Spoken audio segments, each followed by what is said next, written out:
A corrida da fé. Hebreus 12, 1.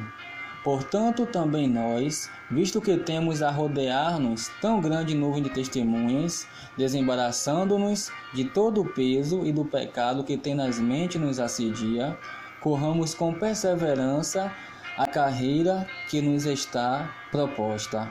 Amém. Meus irmãos, esse é um dos textos mais profundos da Bíblia.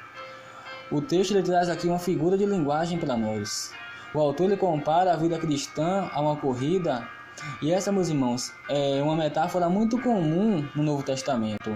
A Bíblia ela usa muitas figuras para falar da vida cristã, para que possamos assim entender melhor as realidades espirituais. Por exemplo, 2 Timóteo capítulo 2 e Efésios 6 descreve a vida cristã como uma guerra. Trata da armadura do cristão e sobre ser um soldado de Jesus Cristo. Em 1 Coríntios 9, 24, Paulo diz: Não sabeis vós que os que correm no estádio, todos na verdade correm, mas um só leva o prêmio? Correi de tal maneira que o alcanceis. Hebreus 12, 1 nos alerta para que corramos com perseverança a carreira que nos está proposta. O autor aqui está pedindo ao leitor que entre na corrida e a corra. E para nossa meditação, eu quero destacar algumas frases no versículo 1 e a última no versículo 2. Começando aqui com a nuvem de testemunhas, do versículo 1. Interessante notar que muitas pessoas elas interpretam esse texto de uma forma equivocada. Elas dão o sentido que o texto não quer dizer. Elas dizem que essa nuvem de testemunhas se refere às pessoas que estão nos observando. Mas na verdade, se a gente for ler o texto em contexto, vamos entender que essa nuvem de testemunhas ela se refere a todos os heróis da fé do capítulo 11. Observe como esse capítulo começa com uma palavra de ligação com o capítulo anterior.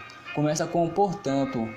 Dessa forma, o autor aqui ele convida seus leitores a considerar que da mesma maneira como os crentes que entraram para a galeria da fé, eles confiaram inteiramente em Deus e se entregaram a Ele, devemos também seguir o exemplo deles. Então, meus irmãos, essa nuvem de testemunhas aqui se refere a todos os heróis da fé do capítulo 11 de Hebreus, que são testemunhas do fato de que podemos correr com resistência, sabendo que Deus nos honrará no final. O verso 11 diz que eles foram apedrejados, provados, cerrados pelo meio, mortos ao fio da espada, andaram peregrinos, vestidos de pele de ovelhas e de cabras, necessitados, afligidos, maltratados. Passaram por severas lutas, mas declararam que a vida de fé é o único caminho a percorrer. Eles confiaram em Deus e essa é a mensagem que nos é dita. Então a nuvem de testemunhas se refere aqui a todos os heróis do capítulo 11 de Hebreus, ok? Vamos agora para a nossa segunda frase, que está ainda aí no versículo 1, que fala devemos nos desembaraçar de todo o peso. Aqui nós devemos transportar nossas mentes para o primeiro século da vida da era cristã, né? Estamos aqui nos Jogos Olímpicos, um gigantesco estádio cheio de gente. Vamos imaginar, as corridas elas estão acontecendo. Estamos aqui no primeiro século, depois de Cristo. Se o atleta ele corresse de capa, logo ela o envolveria e faria tropeçar.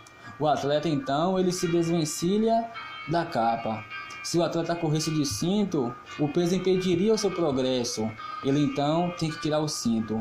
Os atletas, irmãos, do primeiro século corriam sem a mínima roupa, nada havia para atrapalhar. Nos dias de hoje, veríamos todos tirando seus agasalhos e ficando com o que estavam por baixo, seus mínimos uniformes de corrida.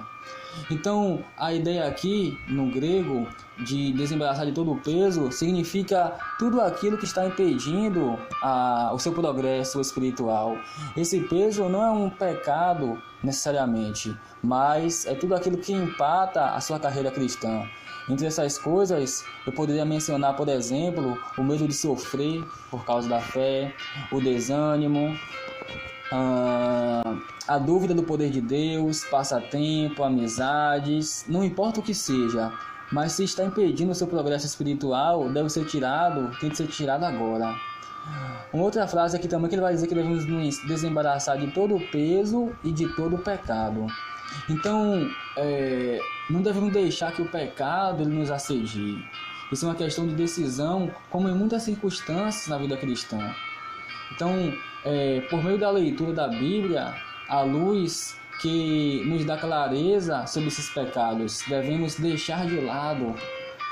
E, versículo 1 ainda, correr com perseverança a carreira que nos está proposta. Amados irmãos, quantas e quantas vezes nós estamos tentados a desistir dessa corrida? Às vezes parece que a linha de chegada ela nunca será alcançada. Se olharmos para trás, corremos o risco de tropeçar e cair. Se correr muito de cabeça baixa, arriscamos não ver quão perto possa estar nossa chegada. A corrida cristã, meus irmãos, é dura, mas a chegada ela é certa. Então, devemos correr com perseverança a carreira que nos está proposta, olhando para Jesus. Versículo 2, autor e consumador da nossa fé. Essa expressão aqui, olhando firmemente para, sugere a pessoa desviando o olhar de uma coisa ou pessoa e concentrando-se em outra. Fala também da impossibilidade de olhar em duas direções ao mesmo tempo. Jesus, meus irmãos, ele é suficiente. Ele é o autor e consumador da nossa fé. Quer dizer que tudo começa e termina nele. E essa é a parte mais importante da corrida. Sabe por quê? Porque quando nós corremos olhando firmemente para Jesus, não há tempo para preocupações triviais da vida. Portanto, Hebreus 12, 1 e 2 nos mostra que temos alvo a alcançar, obstáculos a vencer, e somos inspirados a não desanimar e sempre agir com perseverança. Mas há uma condição aqui: olhar para Jesus. Olhando para Jesus, o autor e consumador da nossa fé. Que o Senhor Jesus Cristo nos abençoe. Amém.